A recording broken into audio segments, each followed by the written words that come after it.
afternoon, everyone. Good afternoon. Thank you. Welcome. Welcome, everybody, to the University of Massachusetts Lowell. I want to thank you. I want to thank all of you for being here today, and a thank you especially to our candidates who are going to be here today.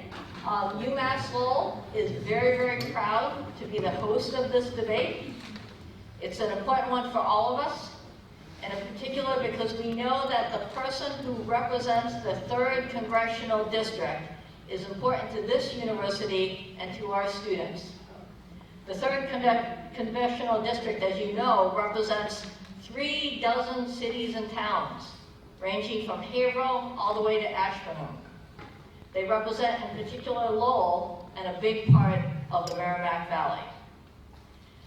This representative plays an important leadership role in this city, in this region, and in this state.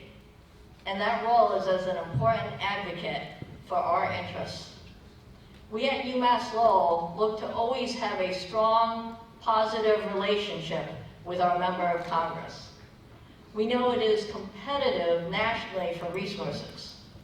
We know that the policies and laws enacted federally can affect all of us locally. We've seen how strong partnerships can benefit our students directly and long-term can have a big impact on our health, on our environment, and on economic development. And more importantly, as a university, we recognize that as a nation, it is important that our young people understand the importance of participation in the democratic process. This election is important to them. Our students, 3 of whom you see in front of you today who will be participating directly in this debate, they care about how federal policies and politics affect higher education and financial aid. They care about issues like sustainability and healthcare and equity. I know that you'll be looking to hear what these candidates today have to say and what these candidates will be talking about through the last few weeks of this campaign. We here at UMass Lowell are extremely proud of the city and the region and of partnering and supporting our community in a multitude of ways. And for that reason, we're particularly pleased to host this forum today. And now, I'd like to introduce your moderator for tonight, John Claverius. John is an Associate Director of the UMass Lowell Center for Public Opinion and is a professor in our Political Science Department. And his expertise, appropriately for tonight, is American politics and political methodology. John?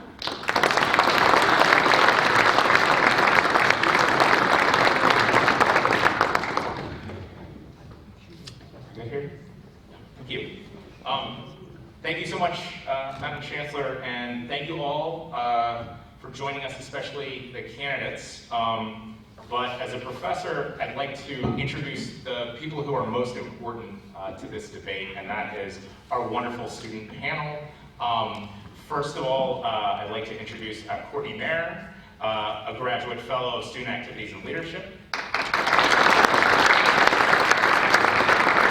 Shakira Fedna of our Student Government Association Executive Board. And Mike Carpentier of the Greek Council E-Board. I will ask some questions from this podium and try to steer the debate as we sort of move off of some of the questions that we've developed. The students will ask the bulk of the questions for this debate. And so for what you all have come here, let me introduce our 2 candidates this evening, Congresswoman Lori Trahan and Senator Tran.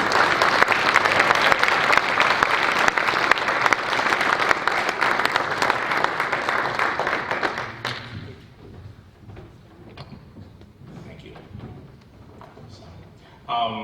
The coin tosses determine the order of opening statements, and each candidate will give an opening statement of 2 minutes each, I believe. Congresswoman Trahan is going first. Great. Well, thank you so much, John. Thank you so much to the university, Chancellor, our student panel, and everybody who came here tonight. It is great to be back at the university for this important debate.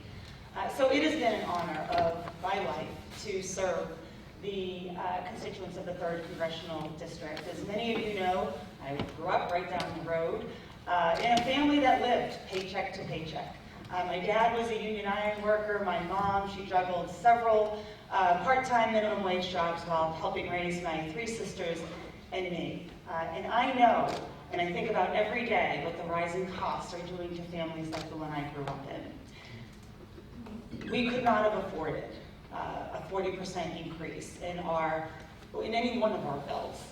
It would have been devastating for our family.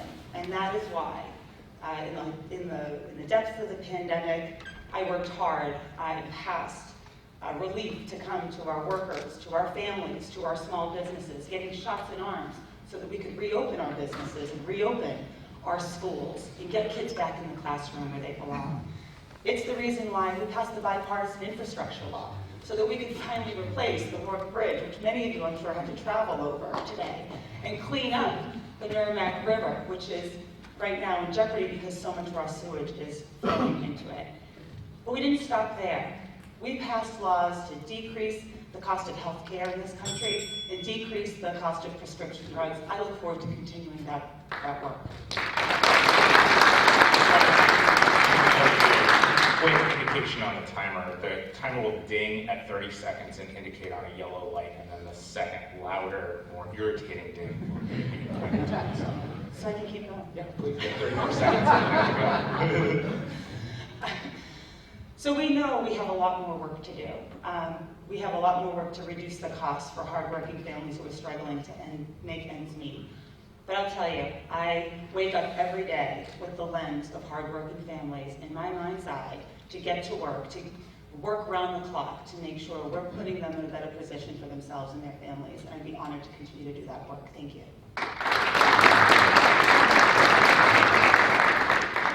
Senator Tran, 2 minutes opening. And again, the timer will ding at 30 seconds first, and then a louder one when your time is up. Great. First of all, thank you very much, Professor Cluverius, the student panel, as well as Chancellor Chen and UMASS Lowell for hosting this debate. Thank you to the audience here and at home, watching and listening. I want to give you guys an insight into who I am. My name is Dean Tran. I am a husband and a father of 4, one of whom is a UMass graduate. I served 4 terms. I served 4 years on the planning board and 6 terms on the Fitchburg City Council as the first minority elected in the city, as well as the first Vietnamese American elected in this state.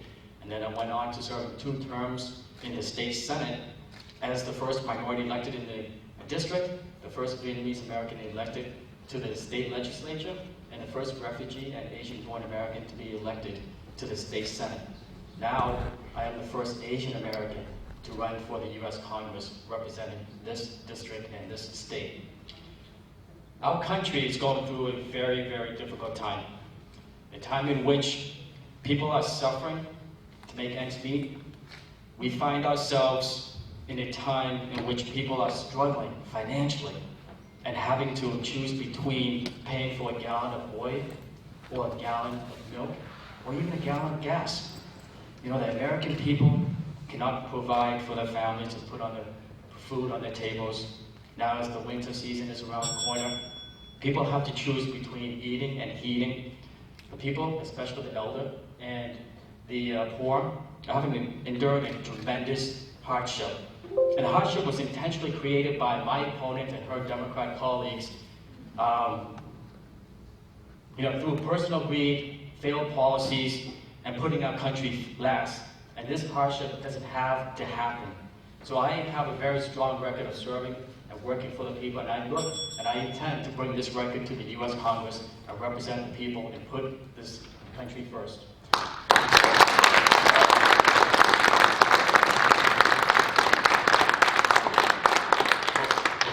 Before we get to our student questions, I have to say, as a professor of political science, I hate that I have to ask this question, but it is Democratic accountability depends not only on having free and fair elections, but also that elections have a clear winner and loser, and that the loser consents to the outcome of the election.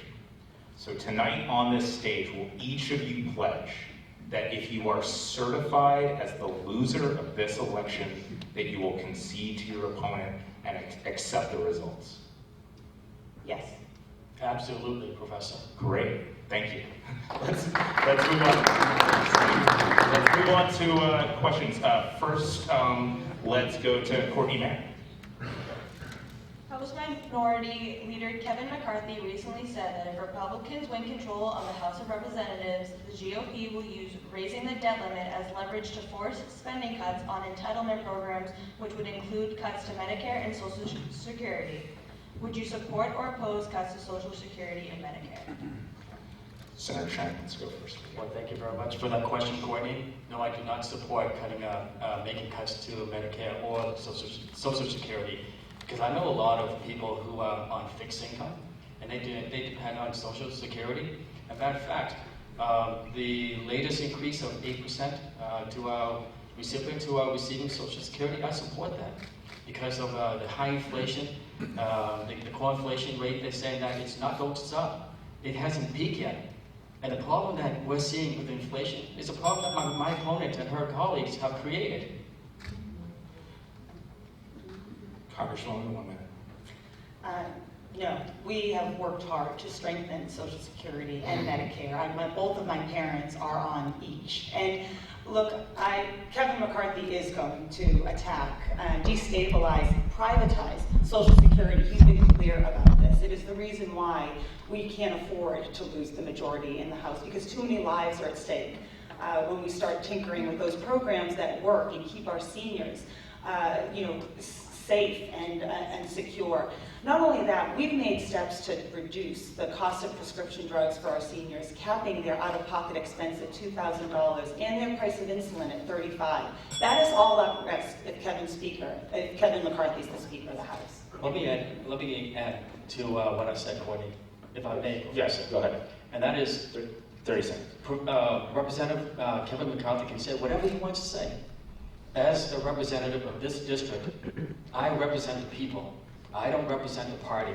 And I have a strong record up in the state Senate that I do not vote with the party, with the leadership, but my opponent there vote with Nancy Polito 100% of the time. Great. I want to get into, before we move on to Shakira, I want to talk a little bit more about inflation, which is an issue that I think has been on every voter's mind throughout this campaign. Both of you addressed the problems that many residents in this district are facing, and that every resident has faced increasing prices in food, in home heating, which is now expected on average to be at least 10% higher, but even higher for those of us who use fuel oil.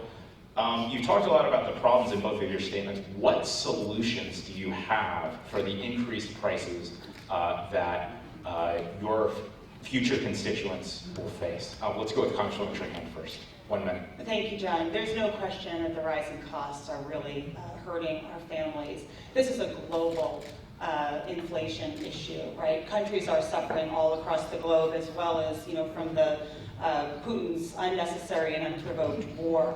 But what we have done is we've taken steps to decrease the prices, reduce the cost for hardworking families. We've decreased the price of prescription drugs. We have voted to decrease the cost of your utility bills and your energy bills. I have to say, we just put another $1 billion into our home heating assistance program.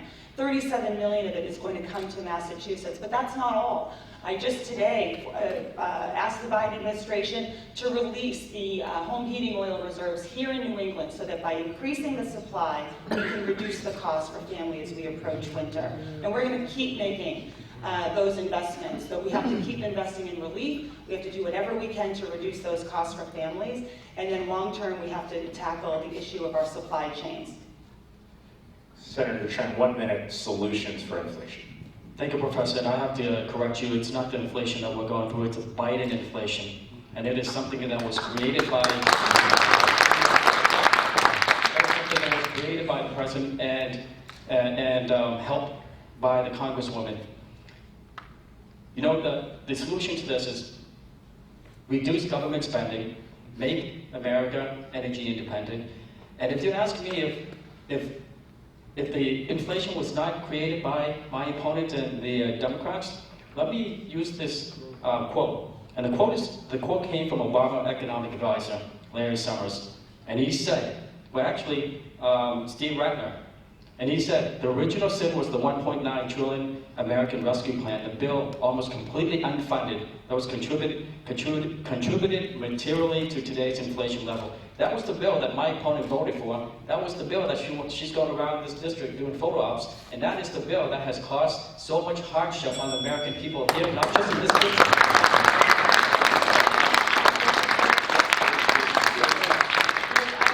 To say fight inflation, right? And everybody wants to have a buzzword and have some catchy phrase as they head into election season to incite fear in folks. This is a global problem that is the result of a global pandemic. And I resent the fact that we've got legislators who want to be lawmakers in Washington who aren't willing to come to the table with serious solutions, and they want to capitalize on the pain of hardworking families in order to get elected. Professor,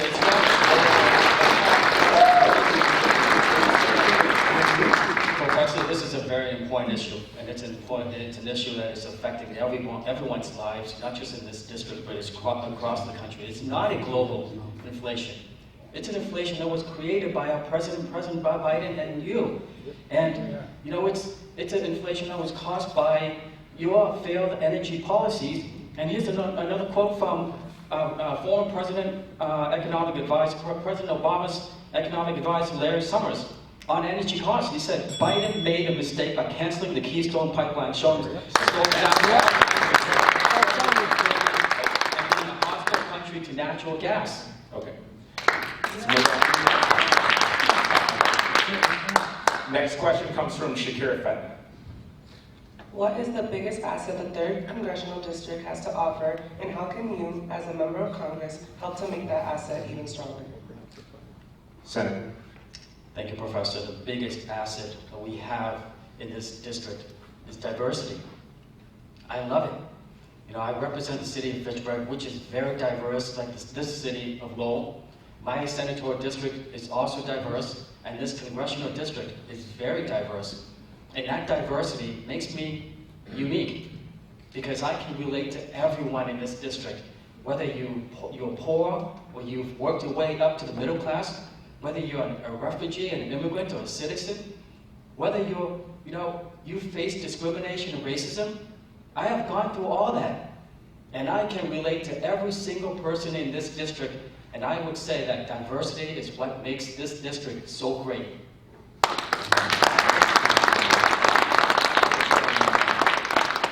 Thank you. Well, clearly the greatest asset of the 3rd Congressional District is its people. You know, I grew up here in the city of Lowell. I'm the granddaughter of immigrants, both from Brazil and from Portugal. And I've seen the impact and the contributions that our immigrants have made across all of our communities. And I get excited when we pass the CHIPS and Science Act, and we're on the cusp of bringing American manufacturing right back home, not just home to America, to this region of the state. I get excited when I talk about a semiconductor cluster that UMASS Lowell is going to lead right here in this part of the state, because we have the ingenuity in our people, the drive of this fantastic district, and we already have the bones to lead once again in manufacturing and in semiconductors. Great. Thank you. All right. Next question comes from Mike Carpentier. What specific needs have you identified in the 3rd District, and how will you address them? Congresswoman, 1 minute. We're addressing them right now, right? The bipartisan infrastructure deal was something I was talking about well before I got elected. The Work Bridge, which is a 40-year temporary bridge, the sewage that's been flowing into the Merrimack River, PFAS that's infiltrated our water systems and prevented some of our towns from having the assurance that they're drinking clean water. Not to mention our roads that are in disrepair, our intersections that are no longer safe, public transit that is just decrepit. That is why we passed the bipartisan infrastructure deal. Administrations, Republican and Democrat, have been trying to do it for decades, but with this Congress, this administration, we got it done. And as a result, $170 million to the Rourke Bridge is going to be replaced. After years, 40 years, the Vassilier Bridge in Haverhill, bridges all over my opponent's hometown in Fitchburg. These are important investments that are going to unleash the economic development that our communities are craving coming out of this pandemic.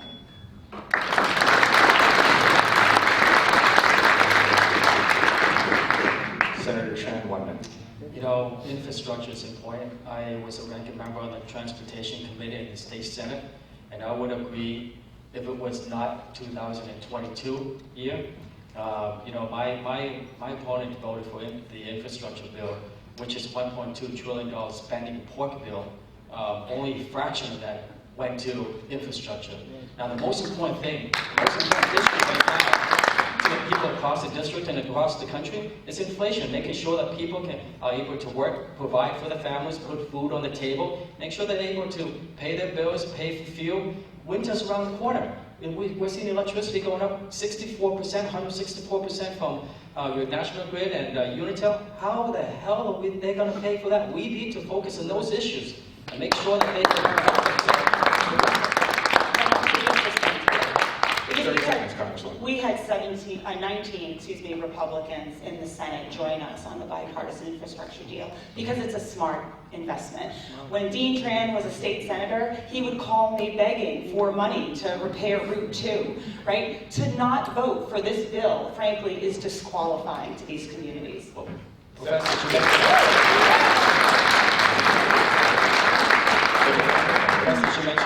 She mentioned my name, so I need to respond to that. The infrastructure bill is $1.2 trillion. 550 goes to the infrastructure, but only $110 billion went to roads and bridges. Now, my opponent, Congresswoman, I did call you. Thank you very much for reminding me, because I called you regarding the work in the Route 2 bridge, and you did nothing in the infrastructure bill. Excuse me, I don't know if you saw this, but the governor sat with me at the university here to announce that $170 million is going to replace the road.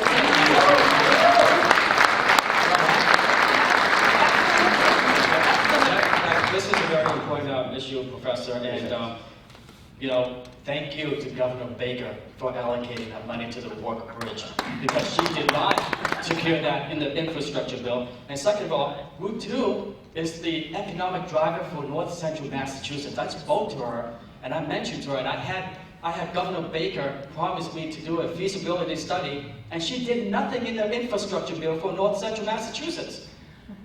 First of all,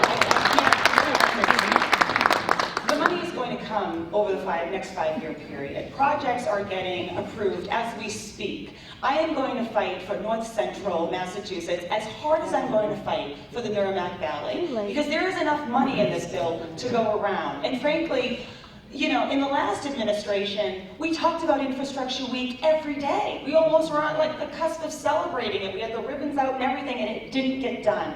It got done under this administration, it got done with this Congress, and these communities, these 37 communities in the 3rd Congressional District, are finally going to get the investment from the federal government that they deserve.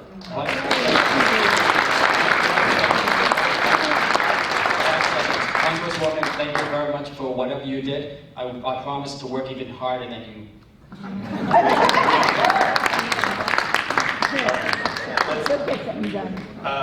So let's move on to another question from Courtney May. What can the federal government do to ensure that more American students leave high school with a higher proficiency in civics than they currently do? Congresswoman.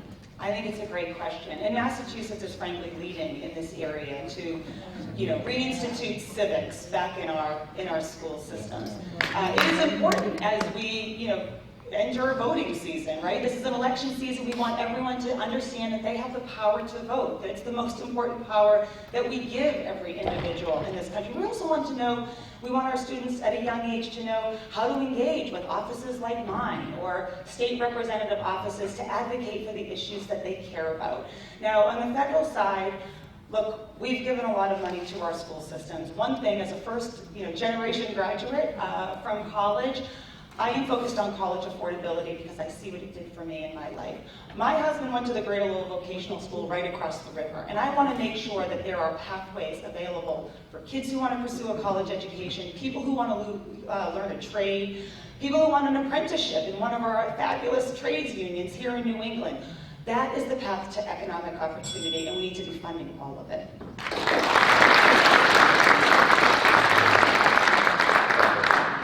Thank you, Courtney, for that question. Saying one thing, but doing it is another. Because in the State Senate, I've done it.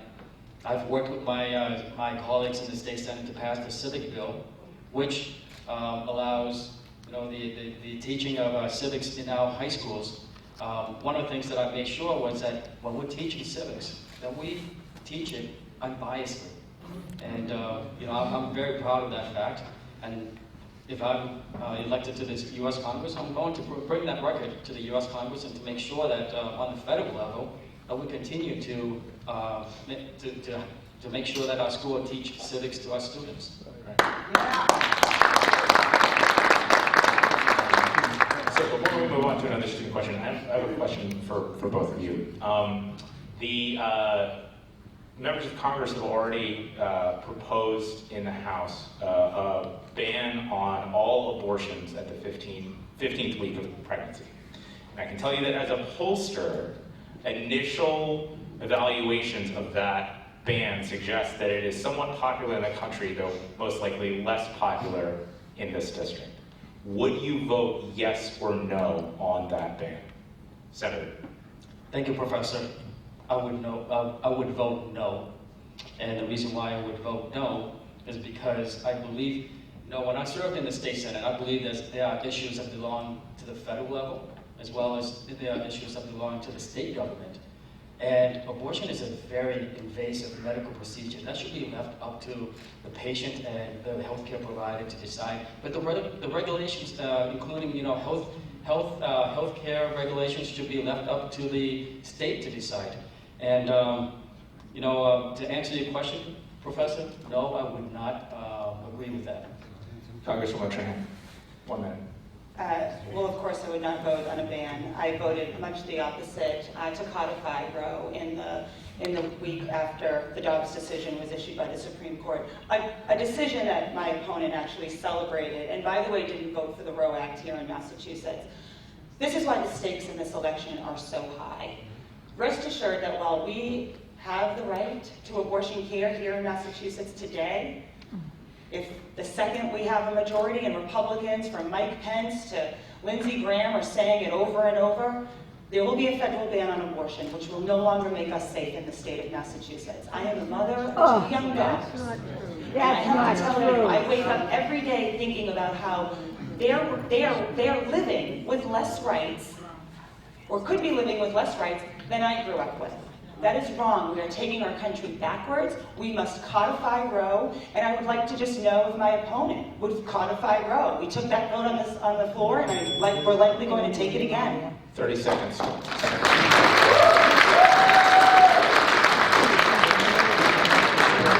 It looks like my opponent received a memo from the Democratic Party that to say, call all of your opponents and say that they celebrated the decision. I did not celebrate the decision, Congresswoman. I don't know where you're getting that. Look, the Congresswoman supports unrestricted abortion. That means that you can kill a baby the second before he was born. Look, the CDC's, the last recorded statistics with the CDC is that over 38% of aborted babies are African American. Over 22% are Hispanic, and 8% Asians. So, Congresswoman, I don't know where you're coming from, but it sounds like to me that you like killing minority babies. And if you want to do that,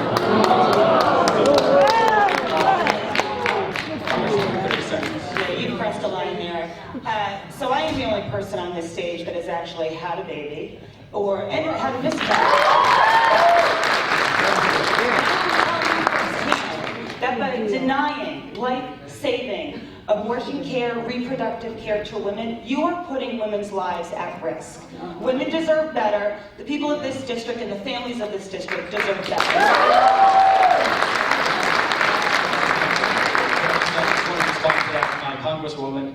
I was raised by my mother. I grew up with 3 sisters. I'm married to my wife, my beautiful wife there, Carrie, and I have 3 daughters. And I will protect women's rights and equality and opportunities at every given time. But here's respond to your question. It's a moot point in Massachusetts because we have already codified Roe in Massachusetts. That has already happened, and you represent the district and the state. I just want 30 seconds. I think the point here, Dean, is all care, reproductive care, whether we live in Massachusetts or not, is going to be moot if there is a federal ban. We need to send legislators down to Washington that are going to codify Roe, not vote for a federal ban on women's right to choose.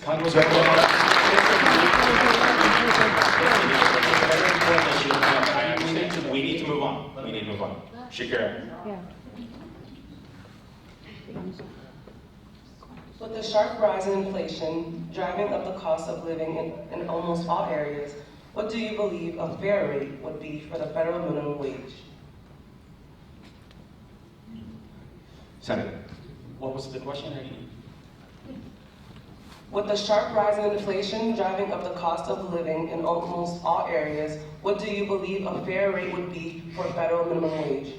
Well, that's a hypothetical question that needs to be looked at. You need to have data to support any kind of increase in the minimum wage, especially on the federal level.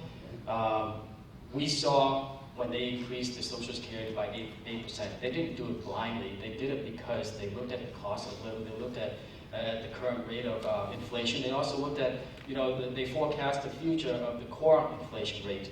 And they came with the 8% for Social Security. The same thing that we need to do with the federal level minimum wage. But we have to be very careful because every state is different.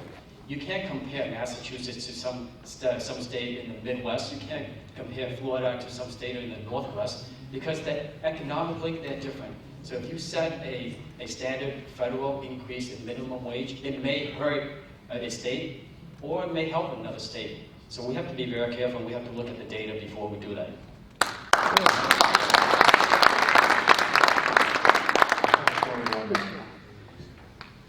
A big part of the things that we've passed in the last couple of years have been around increasing wages, creating good paying jobs that have family sustaining wages. I, of course, voted for the $15 minimum wage down in Washington. And we have to do more. We have to keep pace with inflation, just like we do for our seniors who are on Social Security. We have to make sure that we're giving the types of benefit that allows them to stay out of poverty, which is the reason why Social Security was put there in the first place. One thing I think that we can be proud of, and I think one thing that we have to continue doing as we think about the infrastructure bill and so many other packages, is that we've incorporated, whether it's project labor agreements, fair living wage that our unions have grown accustomed to in this state. We have to increase the wages. We have to create those good paying jobs so that people can support their families. And that is what I am committed to continue doing if I'm your representative.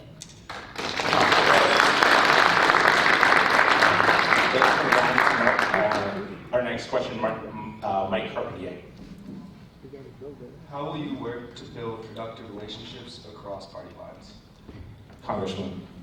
I do that every day. I sit on the bipartisan working group, which is an informal group of Democrats and Republicans who get together for breakfast every single Tuesday. We work together, rank and file members working on issues. It's where I've gotten the co-sponsorships from Republicans to pass the MAID Act, which ends the stigma for getting the care that folks need for substance use disorder and getting medication-assisted treatment. I've worked with Republicans on sewage, on retirement savings, and I'm going to continue. I mean, look, there is common ground to be had in Washington. You have to have those conversations. You can't be just giving the Fox News talking points every day, walking around and causing division. You've got to get together in a room and solve problems. And that's what I've done since I've been in Congress, and I'm going to continue to do that because that's the way we heal our country.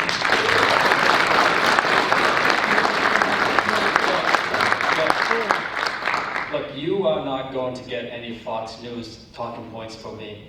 but would you prefer Fox News talking points or CNN talking points? I will put my bipartisan relationship record in the state Senate up against my opponent any day, because I have a record of working with people across the aisle. She doesn't. She voted with Nancy Pelosi 100 times. She supported Joe Biden 100% of the time.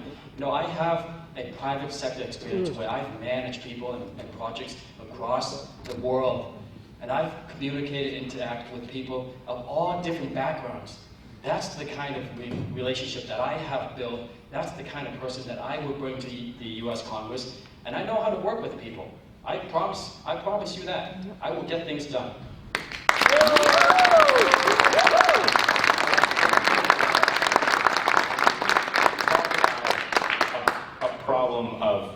On the problem of bipartisanship, one of the things that we're increasingly faced with in this country is a division between agreement on basic facts. And in the UMass Lowell poll conducted earlier this spring, we found that nearly 40% of Democrats said that Donald Trump was definitely or probably not the winner of the 2016 election, and that 70% of Republicans said that Joe Biden was definitely or probably not the winner of the 2020 presidential election. It was stolen. Who won the 2016 and 2020 presidential elections? I believe it comes from Trahan. No, Senator first. Sure. Thank you, Professor. Here's what I know, Professor. I know that President Trump is no longer the president. I know the current president is President Biden. I also know that I'm not running against President Trump or President Biden. I'm running against Congresswoman Trahan. And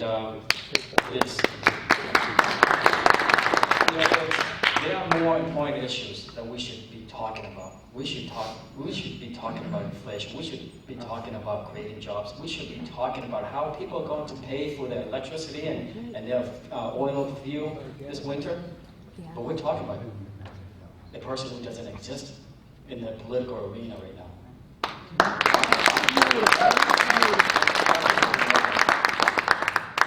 I'm happy you asked the question, and I'm happy you opened up with the question of whether we would accept the results of this question, but it's a really sad question that we have to ask in these times, isn't it? We've seen people undermine our scientists, our elections, climate change, and those are dangerous conversations because it's just not accurate. There's only one truth. And we can't be having everybody's version of truth floating around. I've been working to hold big tech accountable with my Republican colleagues so that we stop the spread of disinformation and misinformation. Disinformation that led to an attack on our U.S. Capitol. I was there that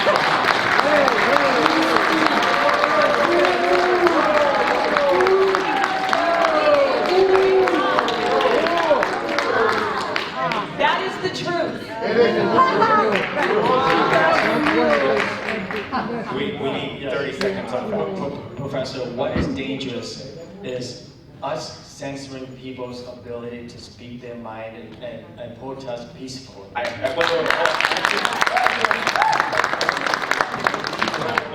Because I've heard this before. Which do you think is more important in a democratic republic? Free and fair elections, or unmitigated, unregulated speech? What a question. Oh, I think No, I don't want to know. If you have to make the choice, no, this is the argument he's making. Calm down. Which one is more important to you? I want to hear what the Congresswoman thinks too. The question is, you say which one is more important to you? A set of free and fair elections, or an environment of unregulated speech? False Which one choice. What is that? I'm asking you. Professor, you're asking me a question that has two answers to it. One is, everyone agreed with a fair election, right? But at the same time, everyone in this room agree that they have the protection of freedom of speech.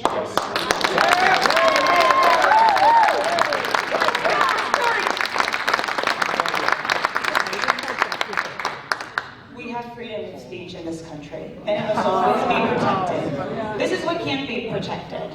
Insurgents marching up the steps of the Capitol to stop our electoral process. It is a threat to overturn our government. And the best thing we did that night, the brave men and women who endured that attack, they marched back into that Capitol over broken glass and they certified our election.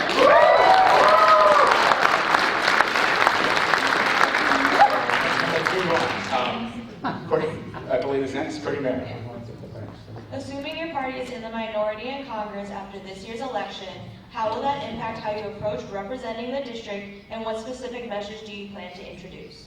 Congresswoman, 1 minute. Thank you. I'm going to approach the job the exact same way. First of all, my job is here in the district. I move around my district all the time, and I listen to people. I don't get my priorities from CNN or Fox News or talking points that come from way up on high. I get my priorities and my agenda from people in this room. Everyone, not just the people who vote for me, all of you. I listen to everyone. It's the reason why I'm fighting for mental health care in our country, to fight the opioid epidemic.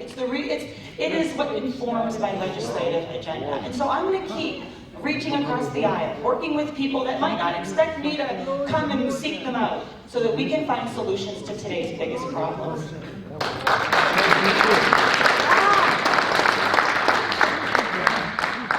Professor, I expect the Republican Party to take over Congress.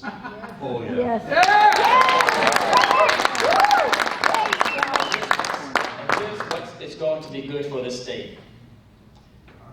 I anticipate to be the first Asian American U.S. Congress person from this state elected to the U.S. Congress.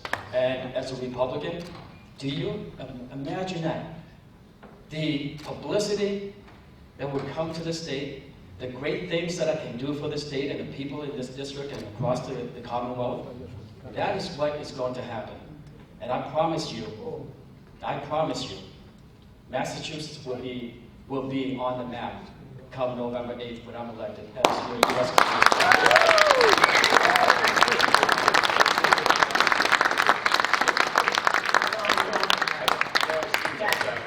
Excellent questions, but I know this one isn't in the stack because I read them before. One of the things that we've seen during the pandemic and coming out of it is not only a surge in deaths from COVID-19, but also surging deaths from opioid overdoses, and even more troubling, an even larger surge in deaths of alcohol abuse. How will you address these broad crises of public health as a congressman? Senator. Professor, that's a great question. And I think one of the things that we need to look at is also involving the tremendous amount of fentanyl that is entering our country through our border. And we have a border crisis right now that is allowing, and my opponent has done nothing, has allowed close to 4 million illegal immigrants into this country. And let me take that back. They should be. I should use the term unsupervised entries. And at the same time, there has been well over 200 million pills of fentanyl coming to this country, and that translates to close to 300 people dying of overdose on a daily basis. That's a crisis, and we need to solve that. And if we don't solve that, that is going to become an epidemic that's going to increase the rate of suicides.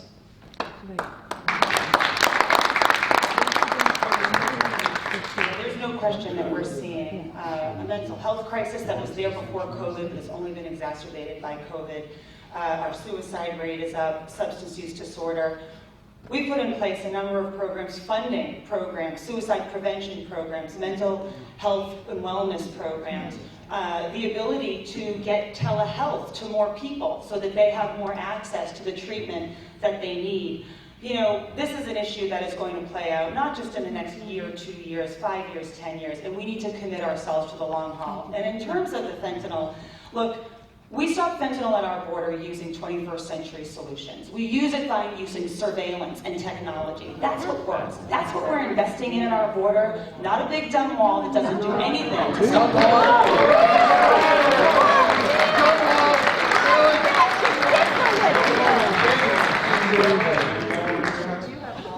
Professor, You want 30 seconds? 30 seconds. Yeah. Everything that the Congresswoman just said, I've done it all in the state senate. I've supported mental health. You know, we've increased funding to facilities to provide mental health care to people. We've created many programs, but you have to root cause the problem. The root cause is to prevent fentanyl from coming into this country. You have to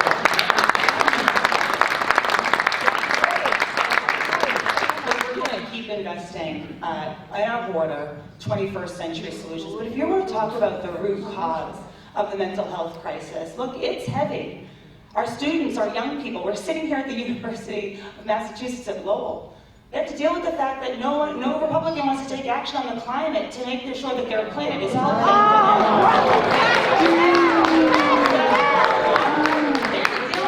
Their rights are being taken away systematically, and the women might have the right to choose someday. They have to deal with the fact that our democracy is under attack by election deniers. So we do have to get to the root cause of mental health. Thank you for bringing it up.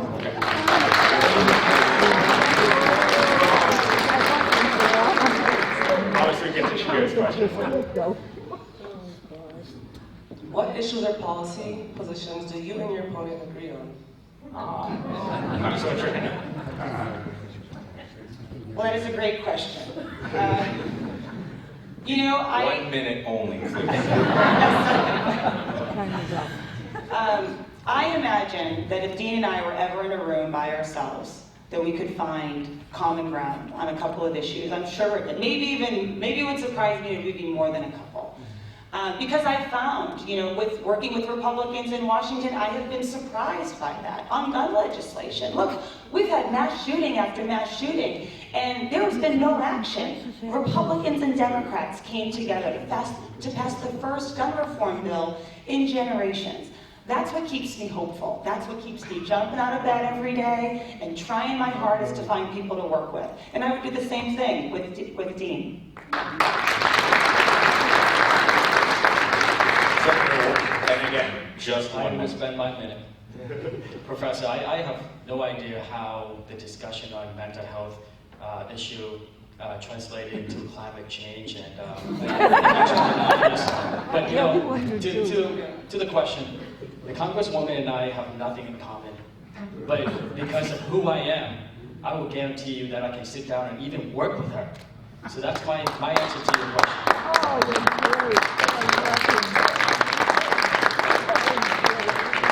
Vice President Ye. Cannabis is legal for adult use in 19 states and for medical use in 36 states. Massachusetts has seen more than $3 billion in adult use marijuana purchases since the market came online in November 2018, generating $170 million in tax revenue. It is expected that legal cannabis sales will reach $33 billion in the U.S. by the close of 2022. Under federal law, cannabis is still considered a Schedule I substance under the Controlled Substances Act of 1970. Are you in favor or opposed to changing the federal law to allow adult use marijuana purchases? Senator. Thank you, Professor. When I was in the state senate, I sat on the Cannabis Commission, and I helped craft many of those policies. And to your point and to your question, on the federal level, we should follow the lead of Massachusetts, and I believe it's time. It's time that we follow the lead and all the regulations and policies that we place in the state of Massachusetts. It doesn't make sense with the federal law as it is now to ban and to punish people for the use of cannabis or marijuana. I agree, and I go one step further, only because Republicans didn't join us in the Safe Banking Act, which would actually give the financial infrastructure. Because this is state by state and there's a patchwork of state laws, there is no federal infrastructure for financing these small businesses. Paying in cash always, it's just not sustainable. I voted for the Safe Banking Act. We're still trying to pass it, not just through the House, but also through the Senate, and I would hope that my opponent would also support that bill. All right. Courtney Mayer. Would you support expanding the number of justices serving on the Supreme Court? Congresswoman Trahan. Look, I think Supreme Court reform is overdue. We have an extreme Supreme Court bench at the moment. We had Supreme Courts that during their confirmation hearings, they lied to the American people. They lied about what they would do, what would be made, and now we've got an extremist bench. We've got people who are losing rights. We have a bench that doesn't represent the views of the majority of Americans who live in this country. So, look, I think right now it's all on the table. Term limits for judges, expanding the bench. I am open to figuring out how to fix and give credibility back to the Supreme Court. It sounds to me that the Congresswoman is a SCOTUS denier.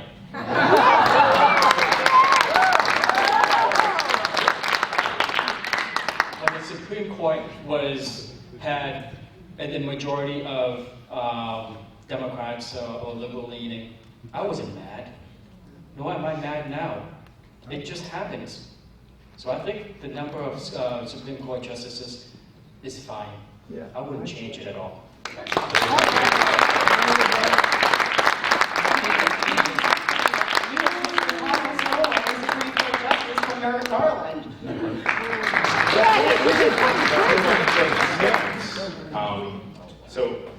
Congresswoman Trahan, you'll go first, and Senator, you'll finish up. These are our closing remarks. Yeah, your closing remarks. Let's move on. Well, thank you, everyone. That was a fast guy. Thank you, everyone, for being here. I think you can see that there are very clear differences between my opponent and me. I'll end where I began, which is I've lived in this district my whole life.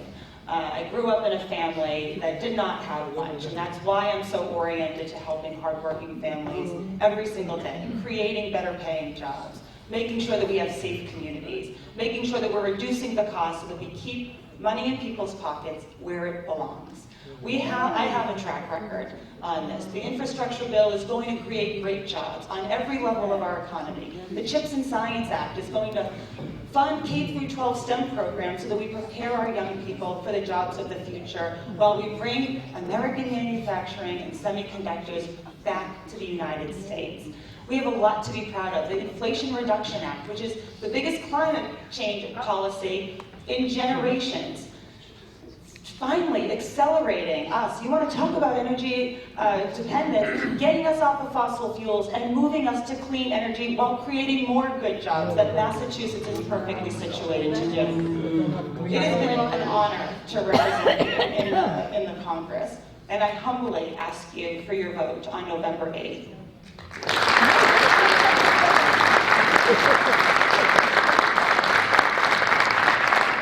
Senator Trahan. Professor, first of all, thank you very much. And to the voters, my opponent and I are very different in everything from our backgrounds to how we provide public service. My father was a 25-year South Vietnamese Army officer. My mother was a small business owner. And as an infant, I survived the war, and I survived the dangerous ocean while people around me perished and died on a boat as we fled communism. I spent my toddler years in one of the roughest refugee camps in the world, waiting for my green card application to be approved. I'm an immigrant. Your story is my story, and I'm running for the U.S. Congress because I feel that this country is turning into the communist country that my family and I fled.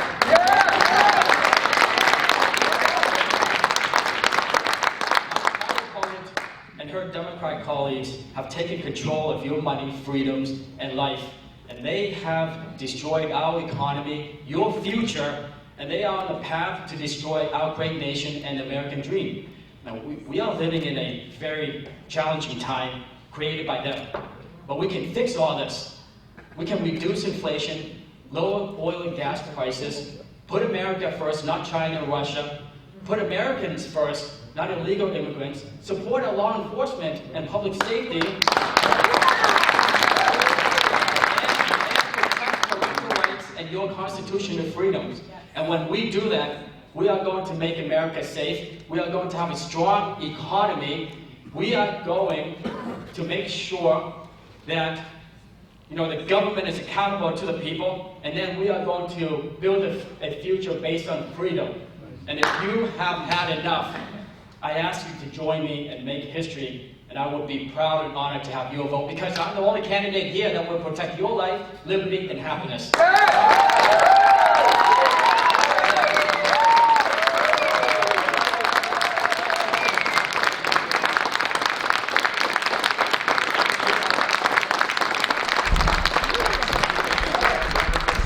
Let's have a round of applause for our students, please.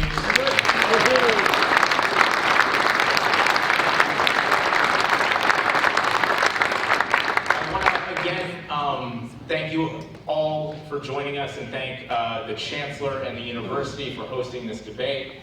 The last thing I'll remind all of you to do is be sure to get out and vote, or request your absentee ballot and mail it in as soon as possible. Thank you. Very good.